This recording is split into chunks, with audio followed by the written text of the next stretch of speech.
सभी उपस्थित जनों को हृदय से आभार और नमस्ते अभिवादन। सबसे ज़्यादा शुक्रिया अदा करना चाहूँगा मैं माननीय डॉक्टर रवि प्रकाश जी आर्य जी का। आर्य जी बड़े सहृदय व्यक्ति हैं और उन्होंने एक शब्द में ही मुझे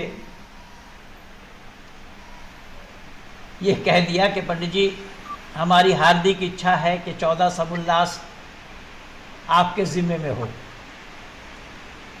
मैंने इनकी प्रार्थना को स्वीकार किया और माननीय डॉक्टर साहब का मैं बड़ा शुक्रगुज़ार हूँ। साथ साथ मैं शुक्रगुज़ार हूँ माननीय डॉक्टर आनंद बाबू का कि जिन्होंने मेरा छोटा सा परिचय आप लोगों के बीच सुनाए हैं, और मैं सभी उपस्थित जनों का अभिवादन करता हूँ। आज ऋषि दयानंद कृत अमर ग्रंथ सत्यार्थ प्रकाश, इसका मैं अमर ग्रंथ इसलिए कहता हूँ कि अनेक लोगों ने अनेक बार अपने प्रयासों से इस किताब पर प्रतिबंध लगाने का प्रयास किया, लेकिन कोई कामयाबी हासिल किसी की भी नहीं हुई। परमात्मा की ऐसी कृपा कि इस ऋषिकृत ग्रंथ को अमर मैं इसीलिए कहा कि ना मालूम हम जैसे कितने लोगों के जीवन को बदले हैं। यही वो सत्यार्थ प्रकाश है। माननीय आनंद बाबू अभी चर्चा कर रहे थे, मैं 83 से इसको संभाल के रखा हूँ। ये वो सत्यार्थ प्रकाश है जिसमें ऋषि दयानंद के चित्र भी दिखाई दे रहे हैं आपको या आप लोगों को, और उर्दू में सत्यार्थ प्रकाश लिखा है। और आपकी इस कार्यक्रम की सूचना मैंने कल सुदर्शन न्यूज़ चैनल में भी दिया और ये सत्यार्थ प्रकाश को उन लोगों को दिखाया भी जी। इसके अंतिम समुल्लास में जो कुरान के हूबहू आयतें लिखी हुई हैं, और माननीय डॉक्टर आनंद जी मेरे बाबूजी अभी यही बतला रहे थे जी कि मैंने देखा कि इस पुस्तक में एक सन्यासी के चित्र हैं, कुरान से इनका क्या वास्ता पड़ गया। तो मुझे बड़ा कौतूहल हुआ कि आखिर मामला क्या है। तो इसी चैप्टर को ही मैं पढ़ने लगा मनयोग के साथ, और उन दिनों में मैं हिंदी का हा तक नहीं जानता था। आप लोग भी सुनकर आश्चर्यचकित होंगे। मैं 32 साल के बाद, 32 साल आयु के बाद मैं गुरुकुल इंद्रप्रस्थ में आकर के आ ई उर्दू, हिंदी और संस्कृत को सीखा। परमात्मा की असीम अनुकंपा है। इसी वैदिक संस्कृति में सारे बच्चे पले हैं। मेरी एक बेटी जिसको अष्टाध्याय याद है, सामवेद, यजुर्वेद, ये सारा कंठस्थ है। और यह ऋषि दयानंद की कृपा दृष्टि मेहरबानी है। मैंने सत्य को जाना, और ऋषि दयानंद की मान्यता यह है सत्य को धारण करने और असत्य को छोड़ने में सर्वदा उद्यत रहना चाहिए। इसको मैंने अरबी जुबान में यूँ लिया, खुदू मा सफ़ा वर्गा मा कदर, यानी जहाँ कहीं भी सफाई हो उस सफाई को ले लेना, जहाँ कहीं भी गंदगी हो उस गंदगी से बाज आना, ये इंसानियत है। इसीलिए मैंने यहाँ तक कहा कि यारफुल इंसान बिल मामलात लाबिस सौम वस्सलात। शरीफ आदमी की पहचान उसके इल्म और उसके बर्ताव से है, उसके रोज़ा नमाज से नहीं। रोज़ा नमाज से आदमी को पहचाना नहीं जाता। आदमी को पहचाना जाता है उसके इल्म से, उसकी शिक्षा से, उसकी विद्या से, उसके व्यवहार से, उसके बर्ताव से। फिर मैंने निवेदन किया कि शरफुल इंसान बिल इल्म वल अदब ला बिल माल वन नसब, कि शरीफ आदमी की पहचान उसके इल्म और उसके व्यवहारिकता ही है। वो ख़ानदानी वजाहत से आदमी को पहचाना नहीं जाता, वो कितना बड़ा ही क्यों ना हो। और ये हमारे और आपके सबके दुनिया वालों के सामने है। ओसामा बिन लादेन बहुत बड़े बाप के बेटे थे। और खुद बड़े आदमियों में से थे। इसीलिए मैंने कहा कि शरफुल इंसान बिल इल्म वल अदब ला बिल माल वन नसब, यानी ख़ानदानी वजाहत और धन रुपया पैसा से आदमी को पहचाना नहीं जाता, आदमी पहचाना जाता है उसका इल्म से और उसके बर्ताव से। माननीय डॉक्टर रवि प्रकाश आर्य जी की इस व्यवहार को मुझे आप लोगों तक पहुंचाया। मैं आप लोगों का तहे दिल से धन्यवाद करता हूं, शुक्रिया अदा करता हूं माननीय डॉक्टर साहब का कि आज इतने लोगों के बीच में, जिन्हें हम बुद्धिजीवी कहते हैं, शिक्षा जगत के बीच में मुझ जैसे एक अदना आदमी को बैठने का सौभाग्य प्राप्त कराया माननीय डॉक्टर साहब। इसलिए डॉक्टर साहब का मैं तहे दिल से धन्यवाद करता हूं।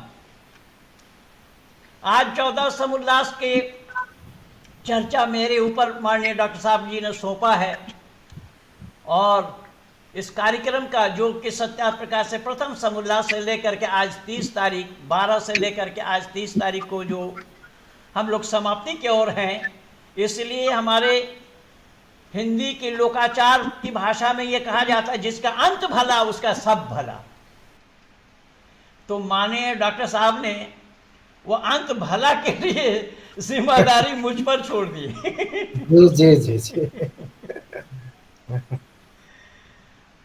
और मैं आप लोगों को विश्वास दिला रहा हूं कि ऋषिवर देव दयानंद कुरान का का तक नहीं जानते थे, अरबी का अलिफ तक नहीं जानते थे, लेकिन उन्होंने कुरान को जाना इस्लाम जगत के आलिमों के द्वारा।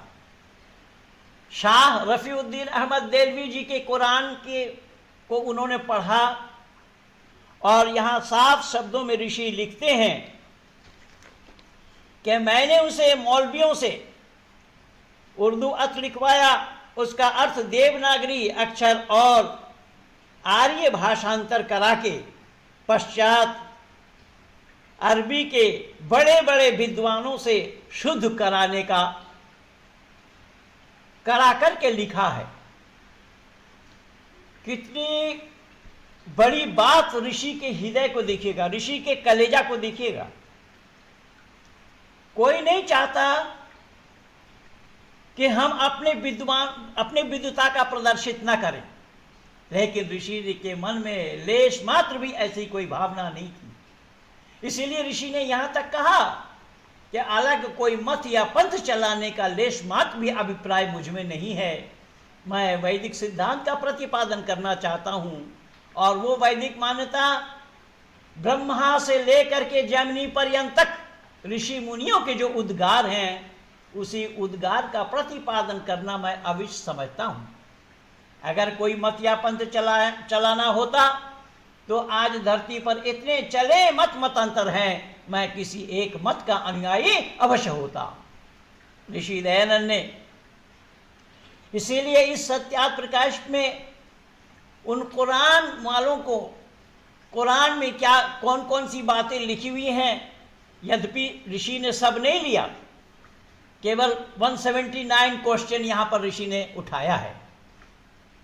और मैं आप लोगों को विश्वास दिला रहा हूँ कि मैं संपूर्ण कुरान 114 सूरतों को 6636 आयतों को मैं ऋषि दयानंद के पैटर्न में पूरी लिख रहा हूं और मुझे लिखवाने वाले हैं अमेरिका के डीन दीनानाथ जी,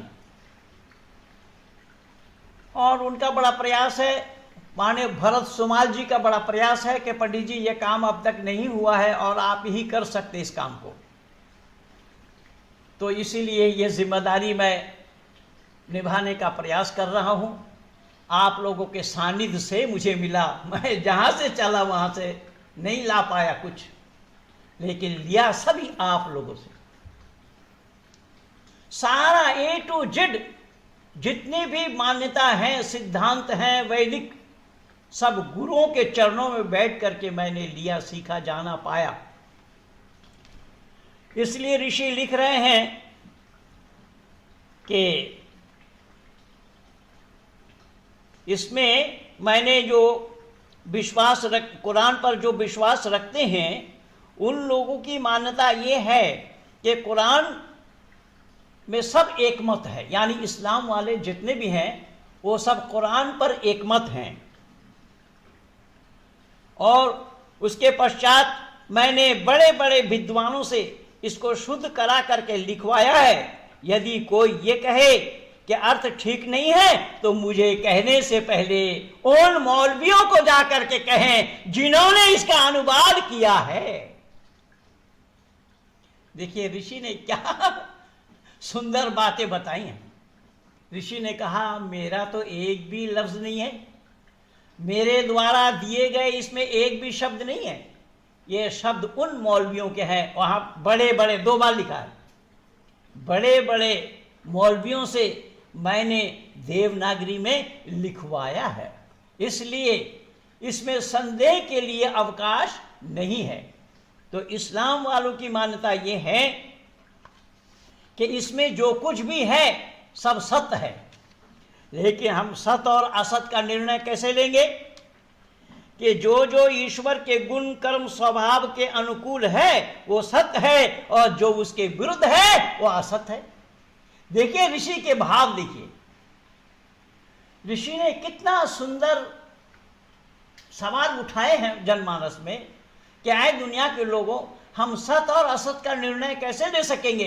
बोले सत्य और असत का निर्णय हम ऐसे ले सकते हैं कि प्रकृति नियम के अनुकूल जो है वो सत्य है और जो उसका विरुद्ध है वो असत्य है। जैसा मैं उदाहरण भी देता चलूं, जैसा किसी ने कहा कि आम के पेड़ में देखो इमली लग गया, ऋषि कह रहे हैं कि आम के पेड़ में इमली का लगना प्रकृति नियम के विरुद्ध है। अब ऋषि कह रहे हैं कि जब प्रकृति नियम के विरुद्ध है तो असत है। अब इसके बावजूद भी कोई कहे कि कुंवारी की पेट से संतान जन्म लिया, जो बाइबल में भी आया है और कुरान में भी आया है, कुरान भी माना है इस बात को कि मरियम स्नान कर रही थी, ऐसे अवस्था में अल्लाह का फरिश्ता जिब्राइल गए, मरियम घबराई, घबरा कर कहने लगी कि भाई क्या बात है। बोले मैं तुम्हें एक संदेशा देने के लिए आया हूं। क़ालत रब्बी अन्ना यकूनु ली वलदुन वलम यमससनी बशर क़ाल कज़ालिकल्लाहु यख़्लुक़ु मा यशाअ इज़ा क़ज़ा अमरन फ़इन्नमा यक़ूलु लहु कुन फ़यकुन। अगर मैं ये आयत न सुनाऊं तो फिर आप लोगों को भूत प्रेत का पता नहीं लगेगा, इसीलिए मैं भूत प्रेत का पता भी आप लोगों को बताता चलूं। मरियम कह रही कि मैं कुंवारी हूं, मेरे शरीर में कोई पुरुष हाथ तक नहीं लगाया और मेरे पेट में संतान, ये तो नामुमकिन बात है, ये तो असंभव बात है। अल्लाह का फरिश्ता जिब्राइल ने कहा अल्लाह के नजदीक असंभव नाम की कोई चीज नहीं है, वो एक बार कह देता है हो जा, बस हो जाता है। ऋषि दयानंद कह रहे हैं होने के लिए 3 कारण होना चाहिए, एक साधारण कारण, निमित्त कारण और उपादान कारण। 3 कारण के बगैर क्रिया समाप्त। तो ऋषि कह रहे हैं ये प्रकृति नियम के विरुद्ध है। प्रकृति नियम के विरुद्ध होने हेतु ईश्वरीय ज्ञान का होना संभव नहीं। मैं नहीं कह रहा हूं, माफ कीजिएगा, ये ऋषि के उद्गार हैं, ऋषि के विचार हैं। ऋषि कह रहे हैं कि हम सत और असत का निर्णय इसी आधार पर ले सकते हैं, इसलिए जो प्रकृति नियम के विरुद्ध है वो मानने लायक नहीं है। जो जो सृष्टि कर्म के अनुकूल है वही सत्य है और उसके विरुद्ध असत। जैसे बिना माता पिता के संतान का उत्पन्न होना। अब बिना माता पिता के, यहाँ तो बिना माता पिता के अल्लाह ने कहा कि हमने आदम को बनाया और इसी में प्रथम से यहीं से शुरू हुआ है 14 सबुल्लाह से। तो बिना माता पिता के आदम को बनाया, लेकिन हजरत ईसा को बिना पिता का बनाया। तो सृष्टि के जो क्रम है उसे जानना पड़ेगा हमें। सृष्टि के क्रम, एक मैथुनीय है, दूसरा अमैथुनीय है। कुछ अंडे से बच्चे पैदा होते हैं, कुछ गंदगी से, कुछ पसीने से, कुछ मिट्टी के अंदर से। इस तरीके के जो क्रम हैं उस क्रम को ऋषि ने दर्शाया। लेकिन यहाँ पर बिना पुरुष के समागम के एक स्त्री संतान उत्पन्न करे, ऋषि दयन करे, ये प्रकृति नियम के विरुद्ध है। और ये प्रकृति नियम के विरुद्ध होने हेतु ईश्वरीय ज्ञान का होना संभव नहीं है। ऋषि दयानंद कह रहे हैं सत्य असत विषय प्रकाशित करने के लिए ही मैं इसको लिख रहा हूं। ये मत समझना कि मेरे लेश मात्र भी अभिप्राय ये नहीं है कि किसी के दिल में मैं सदमा पहुंचाऊं, किसी के दिल में मैं दुख देना नहीं चाहता, किसी के दिल में दुख पहुंचाने के लिए मैंने नहीं लिखा। मैं लिखा हूं सत्य का ज्ञान कराने के लिए। बिल्कुल जहां सत्य है, इसीलिए मैं भी लिखता हूं। जब इस्लाम जगत के आलिमों को खत लिखता हूं तो उसके ऊपर मैं लिख देता हूं उन्जुर इला मा क़ाला वला तंजुर इला मन क़ाला, कि मैं कौन कह रहा हूं, मुझे ना देखें, मैं क्या कह रहा हूं उस पर विचार करें। ऋषि का मंतव्य भी यही है।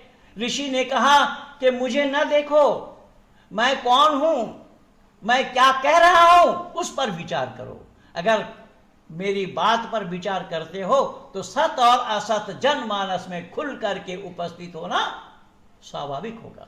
इसीलिए ऋषि लिख रहे हैं कि इस किताब को, इस सत्याप्रकाश को लिखने के अभिप्राय मुझ में यह है कि लोग सत्य का जानकारी ले लें और सत्य असत को जाने। मानव मात्र के लिए सत्य को ग्रहण करने और असत को छोड़ने में सर्वदा उद्यत रहना चाहिए। अब ये है ऋषि के उद्गार। जब मैंने देखा कि सत्य को ग्रहण करने में और असत को छोड़ने में सर्वदा उद्यत रहना चाहिए मानव मात्र को, तो फौरन मैंने आप लोगों के सानिध्य पाने के लिए सत्य को ग्रहण करने में जरा सा भी देर नहीं लगाई। मैंने देर न लगाते हुए सत्य को ग्रहण किया स्वेच्छा से, और मैंने कहा कि मैं धर्म नहीं, मैं समाज बदल रहा हूं। तो कहने का तात्पर्य ये है कि ऋषि देव दयानंद जो सवाल उठा रहे हैं, वो सवाल सत्याप्रकाश को कहां से शुरू किया उन्होंने, वो देखिए।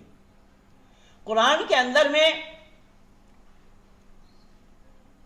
जितनी भी सूरा है 114, तो 114 सूरतों के 113 सूरह के प्रथम में लिखा है बिस्मिल्लाहिर्रहमानिर्रहीम, ये बात है।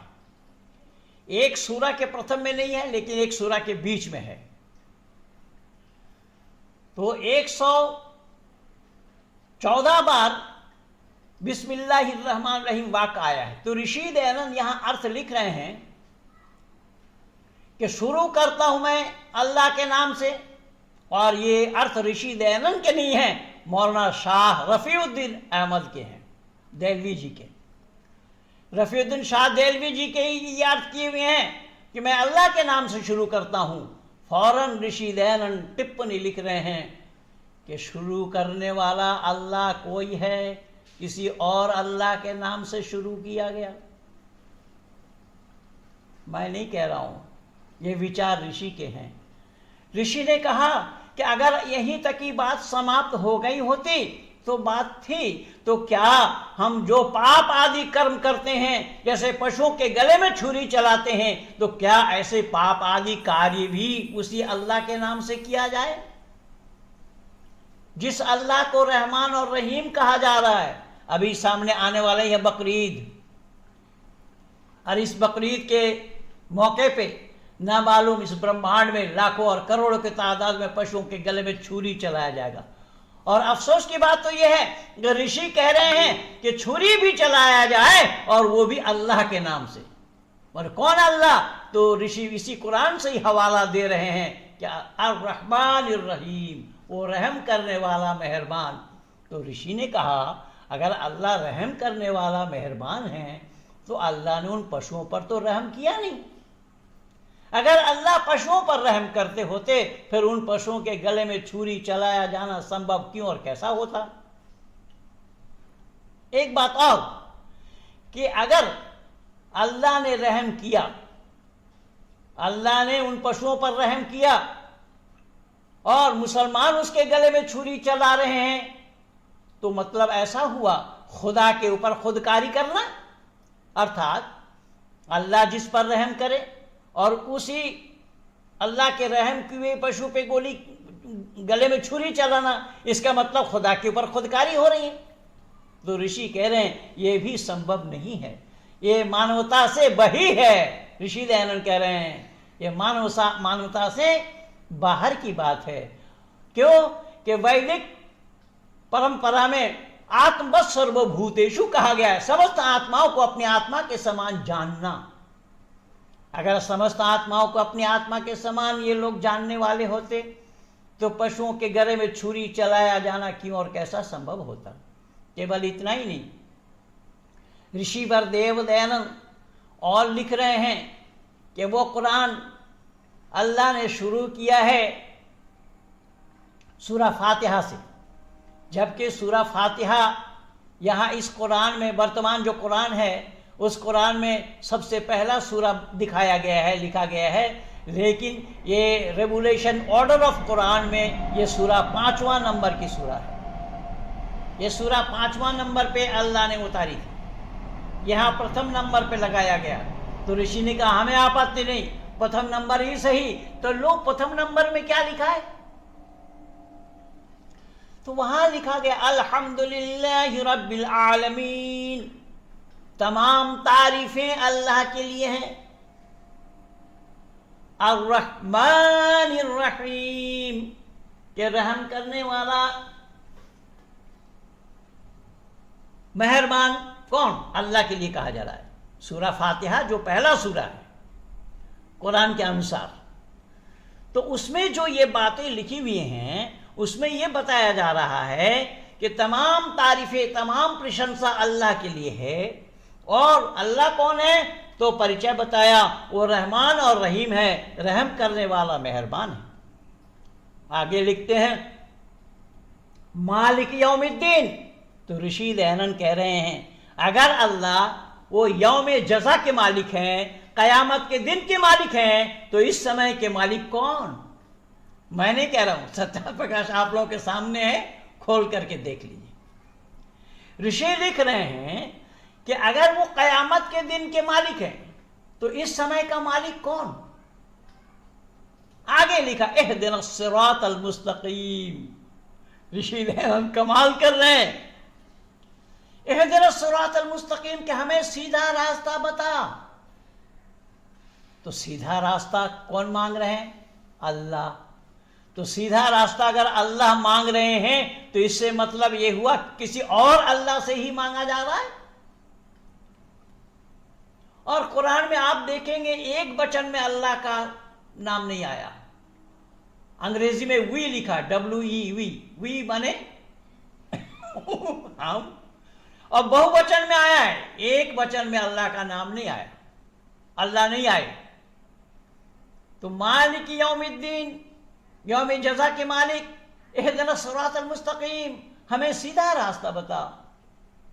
अब जिस अल्लाह पर दुनिया के लोग भरोसा कर रहे हैं, जो अल्लाह दुनिया का बनाने वाला, दुनिया का चलाने वाला और सबका रिस्क देने वाला, सबका मालिक है, जब वही खुद रास्ता भटके हुए हैं तो वो रास्ता दुनिया को क्या दिखाएंगे। अगर वो रास्ता भटके हुए ना होते तो वो स्वयं अपने लिए ये क्यों कहते कि इहदिनस सिरातल मुस्तकीम, हमें सीधा रास्ता बता। अब जिनको सीधा रास्ता खुद होगा, खुद का होगा, निजी होगा, वो किसी से और रास्ता क्यों मांगेंगे। फिर इय्याका नअबुदु व इय्याका नस्तईन, देखिए और कमाल की बात है, क्या क्या कमाल किया है यहाँ कि इय्याका नअबुदु व इय्याका नस्तईन, हम तेरी इबादत करते हैं और तुझी से मदद चाहते हैं। ये कौन कह रहे हैं, अल्लाह। अगर ये कोई कहे कि ये तो मानव के लिए है, इंसानों के लिए है, कि इंसानों के लिए दुआ है। भाई इंसानों के लिए दुआ है तो फिर ये कहना पड़ेगा ये आयत करीमा नहीं है, ये कहना पड़ेगा कि ये कुरान की आयत नहीं है। अगर कुरान की आयत है और अल्लाह ने यही बात कही तो फिर हमारे लिए दुआ हम ये क्यों और कैसे माने, क्यों और कैसे कहने जाएं।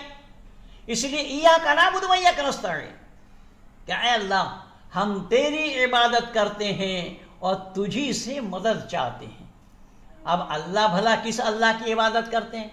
तो अल्लाह अगर इबादत कर रहे हैं तो किसी और अल्लाह के लिए इबादत कर रहे हैं, किसी और अल्लाह की इबादत कर रहे हैं और मदद भी चाह रहे हैं उससे। वो खुद मददगार नहीं है।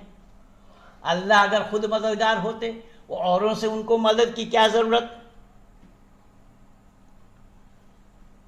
कि सिरातल लज़ीना अनअमता अलैहिम गैरिल मग़दूबि अलैहिम वलद्दालिन, और उन लोगों का रास्ता देखा। देखिए ये भी बताया जा रहा है कि किन की रास्ता चाहिए उनको, कि उन लोगों का रास्ता बता जो लोग तेरे रास्ते पे चले थे, जिन पर तूने इनाम फरमाया है, जिन पर तूने रहम किया है, जिन पर तेरी मेहरबानी है, उन लोगों का रास्ता बता। और हमें उन लोगों का रास्ता न बता जो भटके हुए हैं। कमाल है। ऋषि कह रहे हैं कि जब अल्लाह की ये दशा है तो अल्लाह दुनिया को क्या दिशा निर्देश करते होंगे। यहां तो अल्लाह के लिए वो भटके हुए लोगों के रास्ते से खुद बचना चाह रहे हैं। यानी भटके हुए लोगों के रास्ते से अल्लाह खुद बचना चाह रहे हैं, जिसको अल्लाह कहा जा रहा है, जिसको रहमान और रहीम कहा जा रहा है, जिसको यौम जज़ा के मालिक कहा गया। तो उनसे ये इल्तिजा की जा रही है, प्रार्थना की जा रही है। लेकिन ऋषि के उद्गार नहीं किए। ऋषि कह रहे हैं कि उसी से प्रार्थना करना चाहिए। कौन से? कि ओम विश्वानि देव सवितर दुरितानि परासुवा यद भद्रम तन्न आसुवा। हे सकल जगत का उत्पत्ति करता, समग्र ऐश्वर्य युक्त, शुद्ध स्वरूप, सब सुखों का दाता परमेश्वर। देखिए जब विश्वानि देव शब्द आया है, मैं तो कहता हूं विश्व के देवता इतना अर्थ लेते तो भी बात पूरी हो जाती, लेकिन ऐसा नहीं किया। ऋषि ने परमात्मा का परिचय दिया कि हे दुनिया के लोग आओ हम जाने कि वह परमात्मा कौन है। परमात्मा को जाने बगैर उस परमात्मा की उपासना किया जाना संभव नहीं, उस परमात्मा को पाया जाना संभव नहीं, उस परमात्मा का सानिध्य लाभ करना संभव नहीं। जहां तक परमात्मा को पाने की बात है, बोले अरे ये तो तुम भ्रमित हो, परमात्मा खोने की वस्तु नहीं है, तो पाने की बात क्यों कर रहे हो। क्या कमाल किया है ऋषि ने कि परमात्मा खोने की वस्तु नहीं है, पाया तो उसको जाता है जिसे हम खो बैठे हैं, लेकिन वो परमात्मा तो खोने की वस्तु नहीं है। हाँ, तुम्हारी अकल मारी गई, बुद्धि मारी गई कि तुमने उसको जाना नहीं, इसीलिए तुम भटक रहे हो। दूरी तीन प्रकार के हैं, ज्ञान की दूरी, समय की दूरी और काल की दूरी। ऋषि कह रहे हैं कि अगर सच्चाई को जानना है तो वेद के सानिध्य में आओ, इससे कोई और रास्ता नहीं है। नाना पंथ विदते अयनाय, क्या अनेक रास्ता सही और सच्चा नहीं है। सही और सच्चा रास्ता केवल एक है, एक है, एक है, अद्वितीय है। तो ऋषिवर देव दयानंद कह रहे हैं कि केवल इतना ही नहीं, ऋषि और कह रहे हैं कि सूरा बकर में अल्लाह ने लिखा अलिफ लाम मीम, ये हुर्फे मुतक़त्तिआत कहा जाता है। ये तीन अक्षर हो सकता है या तो एक अक्षर। इन अक्षरों का तो अल्लाह के सिवा किसी को मालूम नहीं, हजरत मोहम्मद साहब को भी पता नहीं, किसी भी मुसलमान को मालूम नहीं है। अगला शब्द आया ज़ालिकल किताब ला रैब फीह, कोई शक व शुबा की गुंजाइश नहीं इस किताब में। ऋषि कह रहे हैं कि इस किताब में शक व शुबा की गुंजाइश नहीं। आप बतला रहे हैं और इसमें अगर शक हो तो बीच में जाने से पढ़ने पर तभी तो पता लगेगा। आपने तो पहले ही कह दिया शक व शुबा की गुंजाइश नहीं। जैसा किसी ने किसी को शरबत दी और शरबत पीने से पहले कहा मैं इसमें थूका नहीं हूं इसमें मैंने थूका नहीं, ये बिना थूक वाली शरबत है, पीजिए आप। तो संदेह करेंगे कि नहीं पीने वाला। यहां भी वही बात हो रही है। अल्लाह कह रहे हैं ज़ालिकल किताबु ला रैब फीह, कोई शक व शुबा की गुंजाइश नहीं इस किताब के अंदर। लेकिन उस किताब में शक है या नहीं, ये मैं आज आप लोगों के सामने स्पष्टीकरण दूंगा। इसमें शक की गुंजाइश है या नहीं। इसमें शक यह है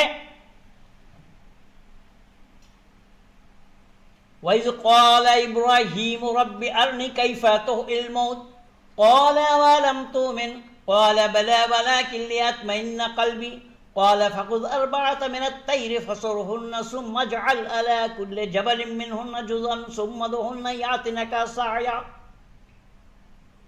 यानी एक पैगंबर किसी गांव से चले जा रहे थे, जिस गांव से गुजर रहे थे गांव के सारे लोग मरे पड़े थे, औंधे मुंह पड़े थे छत पर। अल्लाह का फरिश्ता ने अल्लाह से कहा क्या अल्लाह आप मरे हुए को जिंदा कैसे करते हैं।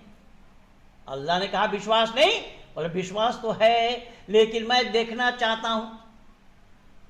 तो ठीक है, देखना चाहते हो तुम आगे जाओ, आगे तुम्हें एक पेड़ मिलेगा और तुम जो गधा को साथ लिए जा रहे हो पेड़ के जड़ में बांध देना उसकी रस्सी, और जो सामान है तुम्हारे पास उसको रख देना। तो ऐसा ही किया, वो जा करके वहां बैठ गया। पेड़ के नीचे बैठने से ठंडी ठंडी हवा लगी तो उस बेचारे को नींद आ गई। नींद आने के बाद अल्लाह ने उसकी रूह निकाल ली। ये सुबह का वक्त था और सूरज डूबने से पहले, सूरज गुरूब होने से पहले उसके अंदर में रूह अल्लाह ने डाल दी और उससे पूछा कितने दिन सो रहे हो। उसने बोला अल्लाह एक दिन भी पूरी नहीं हुई। अल्लाह ने कहा अरे एक दिन, तुम्हें सोते सोते 100 साल हो गया।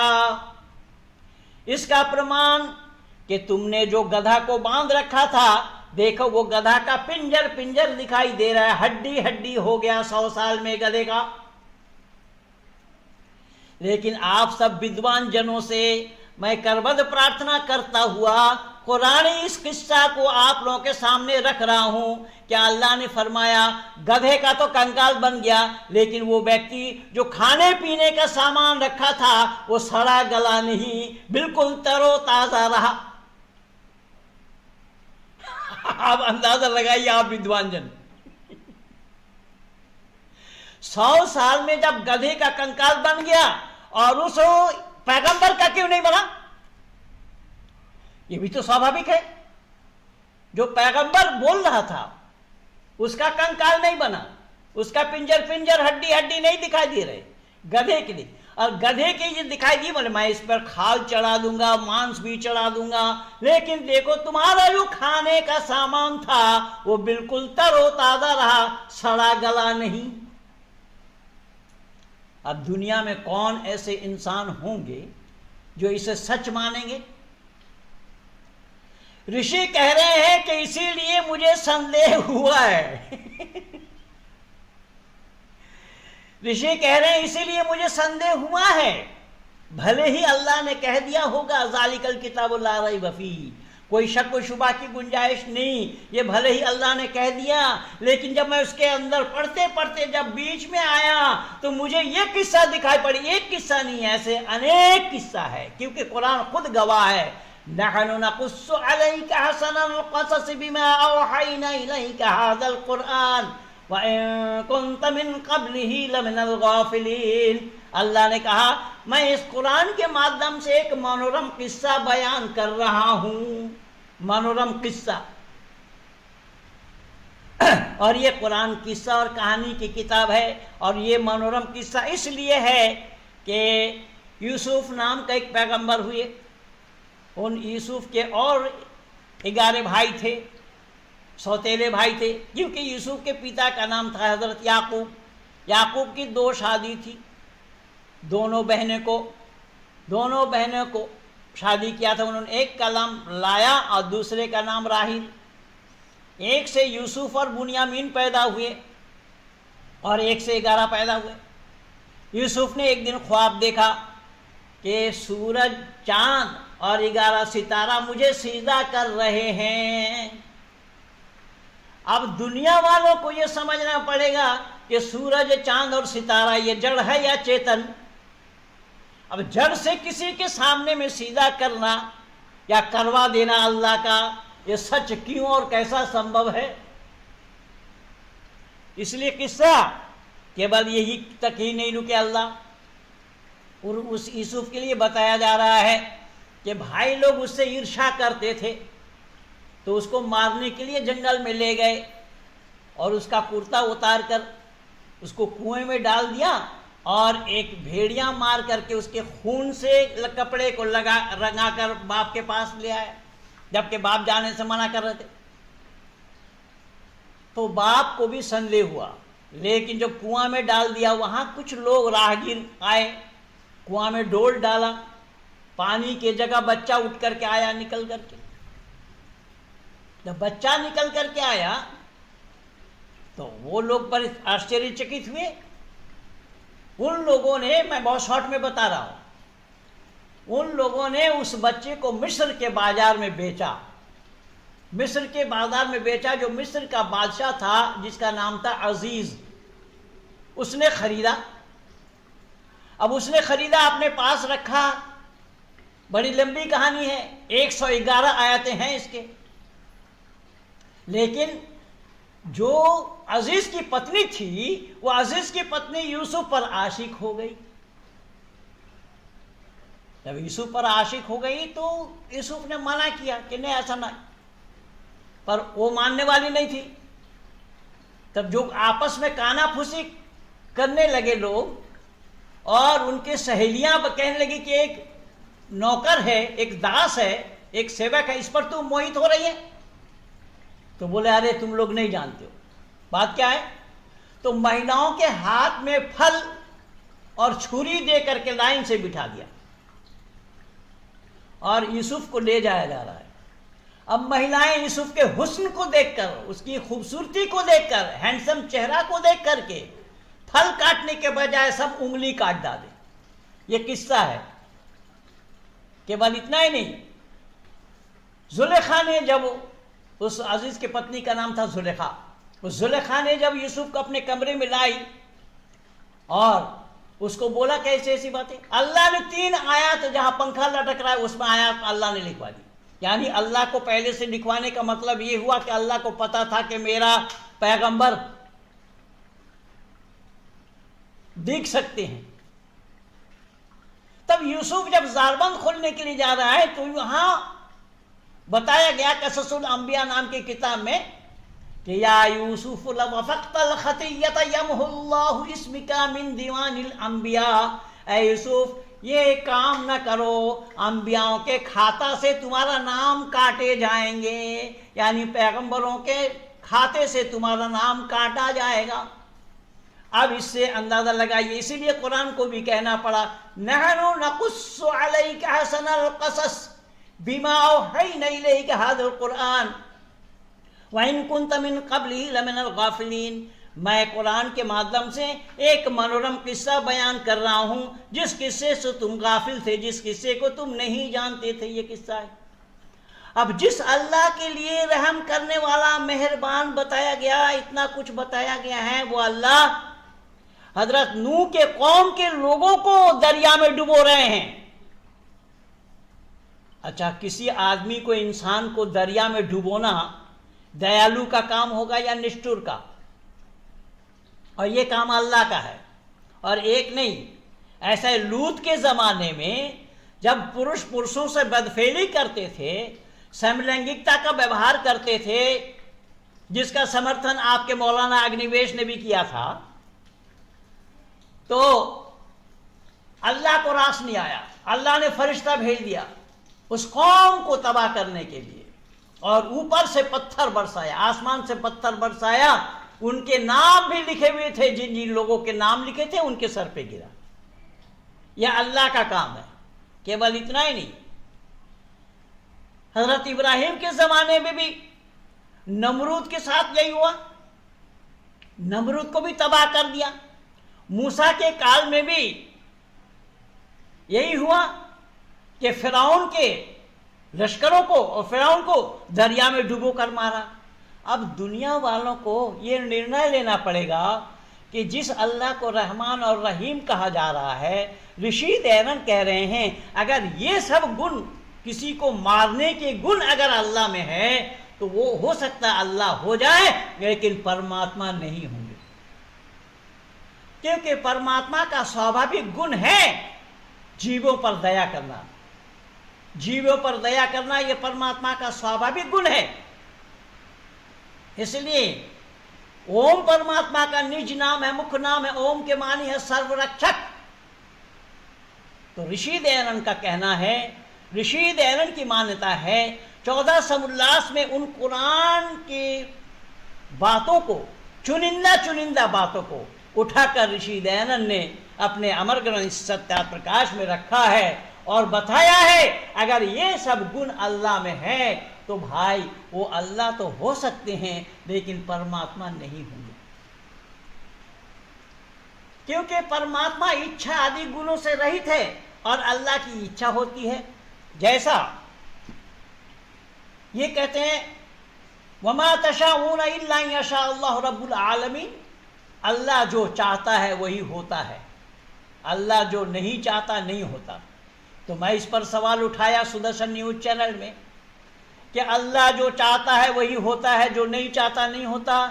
तो भाई वसीम रिजवी जो एक शिया हैं और उत्तर प्रदेश में शिया वक्फ बोर्ड के वो चेयरमैन भी हैं, तो उन्होंने सुप्रीम कोर्ट में 26 आयतों पर प्रतिबंध लगाने के लिए PIL डाला है और उसी पर सुदर्शन न्यूज चैनल में प्रोग्राम चल रहा है।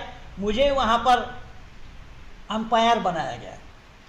तो मैंने सवाल उठाया कि जब वसीम रिजवी ने इस पर प्रतिबंध लगाने के लिए PIL दाखिल किया है और सुदर्शन न्यूज चैनल में कार्यक्रम चल रहा है, तो अल्लाह ने चाहा या नहीं? क्यों?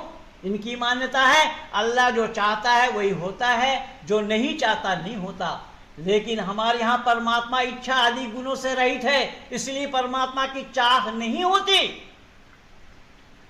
दुर्भाग्य ये है कि अल्लाह की चाह होती है और इनको कहने से ये जवाब भी नहीं दे पाते हैं और ये कहेंगे अल्लाह की इच्छा इसमें नहीं है। क्यों भाई? अल्लाह की इच्छा के बगैर पेड़ के पत्ते तक नहीं हिलते हैं, तो वसीम रिजवी की इस कार्य में अल्लाह की इच्छा क्यों ना हो, क्यों नहीं है? या भारत के सैनिकों के द्वारा पाकिस्तान में जो सैनिक स्ट्राइक हुआ उसमें अल्लाह की इच्छा थी या नहीं थी? या चीन में जो मुसलमानों की दुर्गति हुई है उसमें अल्लाह की इच्छा है या नहीं है? उसमें अल्लाह की इच्छा थी या नहीं थी? ऋषि दयानंद कह रहे हैं अल्लाह की इच्छा होती है लेकिन परमात्मा की नहीं। मैं छोटा सा उदाहरण दे देता हूं, जब तक आपका समय भी पूरा हो जाएगा।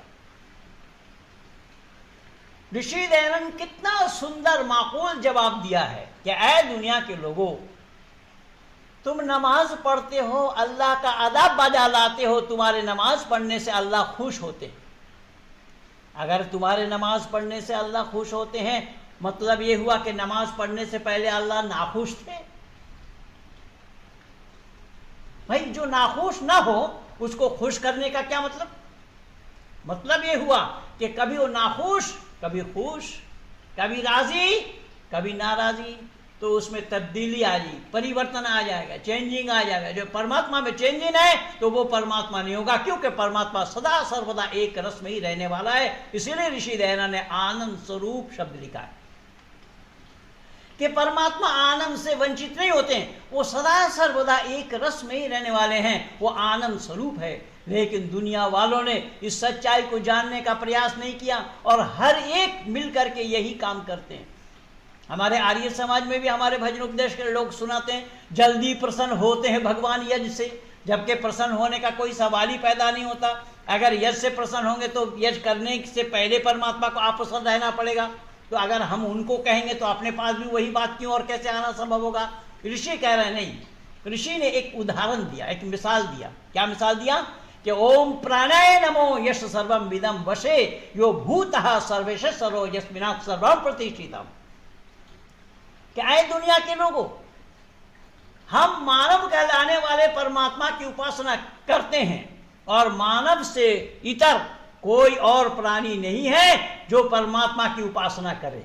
लेकिन साथ साथ ये भी मैं बता दूं आप लोगों को कि अल्लाह के पास जीव जंतु भी इबादत करते हैं, लेकिन वैदिक संस्कृति में नहीं। ऋषि का कहना यह है कि वो परमात्मा ब्रह्मांड का रचनाकार है, रचयिता है, स्थिति करता, प्रलय करता और मनुष्य मात्र के किए हुए कर्मों का फल दाता है। इस ब्रह्मांड को रचना के बाद ब्रह्मांड को अपने काबू में किया हुआ, अपने वश में किया हुआ है। उदाहरण के रूप में कि जो लोग प्रसन्न होते हैं परमात्मा बताते हैं, तो उदाहरण ऋषि का है। ऋषि ने यह बताया कि जैसा हमारा हाथ है, हाथ जिस काम को करता है, काम को करना बंद कर दे और आत्मा से कहे कि मैं तुम्हारा शरीर का एक पार्ट हूं, अंग हूं, हाथ मेरा नाम है, मैं काम करना बंद कर देता, तुम शरीर संभालो। तो ऋषि कह रहे हैं कि आत्मा का जवाब यह होगा, आत्मा ये कहेगी कि अभी बंद करो, जाओ। बिना हाथ वाले लोग भी दुनिया में जी रहे हैं। अर्थात हाथ के काम करना बंद कर देने पर आत्मा का कुछ भी नहीं बिगड़ा। पांव बंद कर दे तो बिना पैर वाले लोग जी रहे हैं, आंख देखना बंद कर दे तो बिना आंख वाले लोग जी रहे हैं, जुबान बोलना बंद कर दे तो गूंगे लोग भी जी रहे हैं, कान सुनना बंद कर दे तो बहरे लोग भी जी रहे हैं। कहने का तात्पर्य मेरा यह है, स्थूल शरीर अगर काम करना बंद कर दिया लेकिन आत्मा का कुछ नहीं बिगड़ा। अंदाजा लगा लीजिए कि आत्मा अभी शरीर से यह कहे कि मैं तुम्हारे शरीर में हूं, मेरा नाम आत्मा है, मैं अपना काम करना बंद कर देती हूं, तुम संभालो। तो अब ये क्या कहेंगे? अंग प्रत्यंग हाथ जोड़ करके कहेंगे, महाराज ना ना ना, आप इस शरीर को ना छोड़ें, कि आपके शरीर छोड़ने से हम सब के सब बेकार हो जाएंगे। ऋषि कह रहे हैं यहां यही प्रमाण है। हम उपासना करते हैं परमात्मा की, ये हम उपासना करके हम मानवता का परिचय देते हैं कि हम मानव हैं। अगर इसी आशा से करें तो बोले कभी भी संभव नहीं है। इसीलिए योगेश्वर कृष्ण ने कहा, इन्हीं उपदेश को दिया, मां फलेषु कदाचन, फल की उम्मीद न रखते हुए, फल की आशा न रखते हुए काम को करो। इसीलिए मैं सुनाऊंगा आप लोगों को कि इबादत करते हैं जो लोग जन्नत की तमन्ना में, इबादत तो नहीं है एक तरह की, वो तो रिश्वत है। ऋषि कह रहे हैं कि उसको इबादत नहीं कहा जाएगा, उसको घूस कहा जाएगा, रिश्वत कहा जाएगा। लोगों ने स्वेच्छा से नमाज नहीं पढ़ी, इबादत नहीं किया, जन्नत में जाने के ख्वाहिश से, अगर नहीं करेंगे तो दोजख में जाना पड़ेगा। तो उन लोगों के लिए भी मैं बोला, मगर जो डर कर नारे दोजख से खुदा का नाम लेते हैं, कहां की बंदगी है? बुज़दिलाना एक हरकत है, यह मूर्खता का एक परिचय है, क्योंकि स्वेच्छा से नहीं, वो जहन्नुम के आग से डर करके इबादत कर रहा है।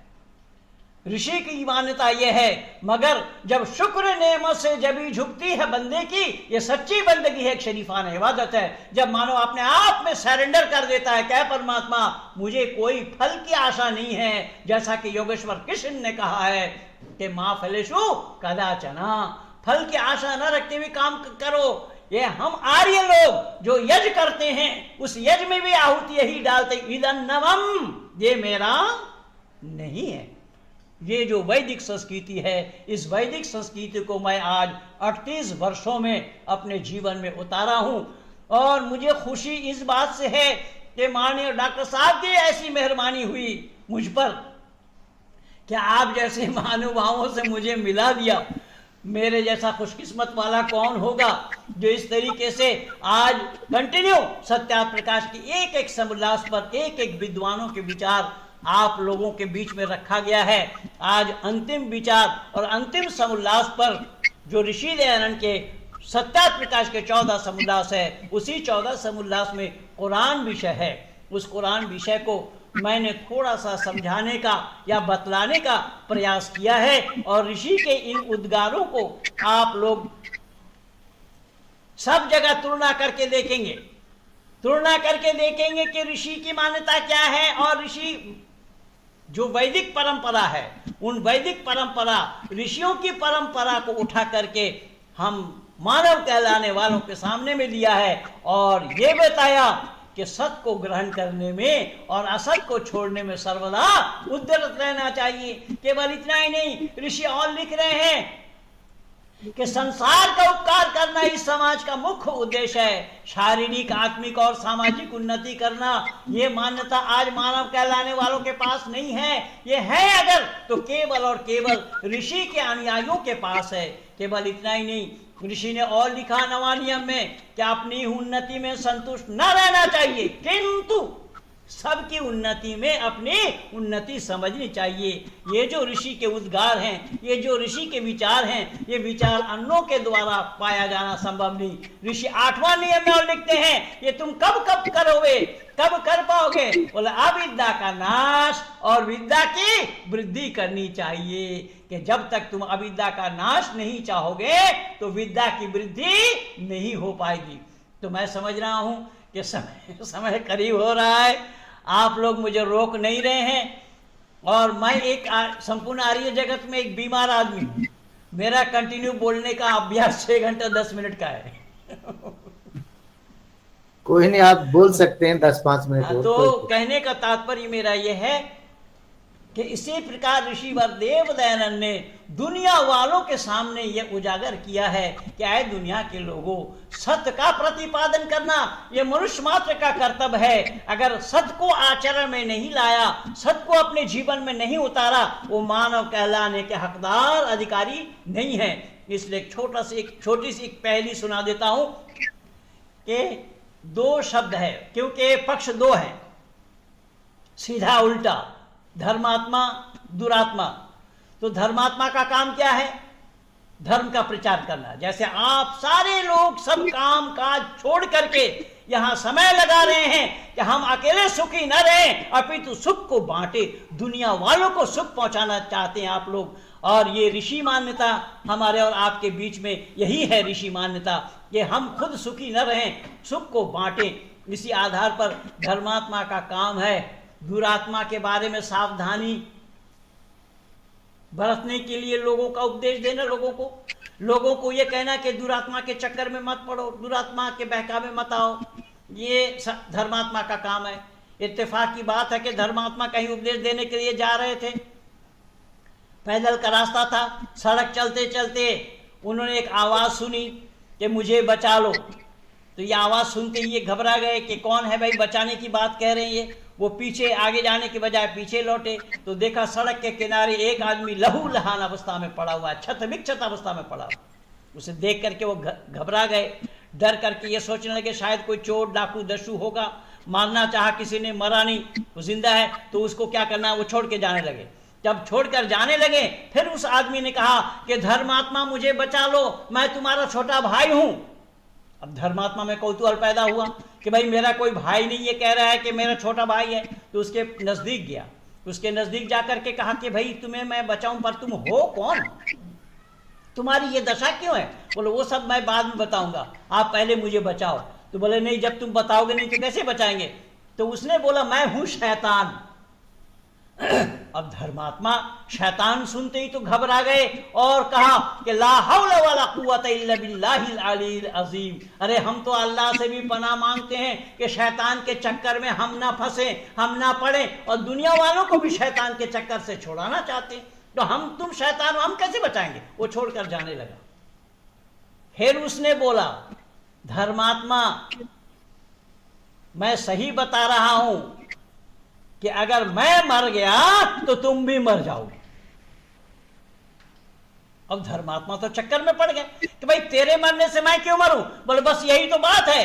अरे तुम तो दुनिया वालों के पास जाते हो, मेरे बारे में मेरे नाम से प्रचार करते हो कि दुरात्मा के चक्कर में मत पड़ना, और मैं ही वही दुरात्मा। मैं अगर मर गया तुम अपनी दुकान कहां चलाओगे? इसलिए बंधु याद रखना, यह ऑल्टरनेट व्यवस्था हमेशा हमेशा के लिए है और हमेशा हमेशा के लिए रहना है।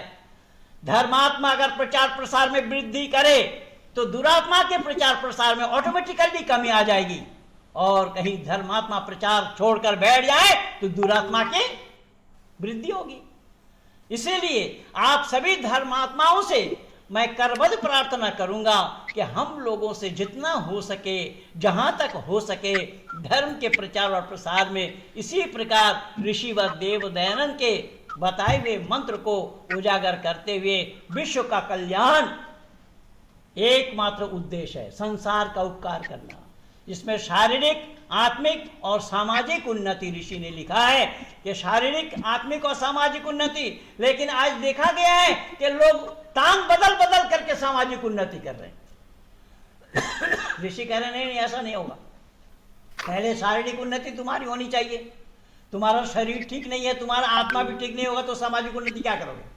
इसीलिए शारीरिक उन्नति पहले, बाद आत्मिक उन्नति उसके बाद, और सामाजिक उन्नति उसके बाद। इसीलिए मैं आप लोगों का कीमती समय को और जाया न करता हुआ मैं यही कहूंगा कि आप लोग हमें हृदय से विदा कीजिए, मगर हृदय से मत जुदा कीजिए। भली बात जितनी भी निकले हो मुख से, कृपा कर उसे आप अदा कीजिएगी। और कटु बात जितनी भी निकले हो मुख से, दया कर उसे आप छोड़ दीजिएगा। इन्हीं शब्दों के साथ आप सब लोगों का अभिवादन करते हुए, नमस्ते करते हुए मैं अपनी वाणी को विराम दे रहा हूँ। आप सबको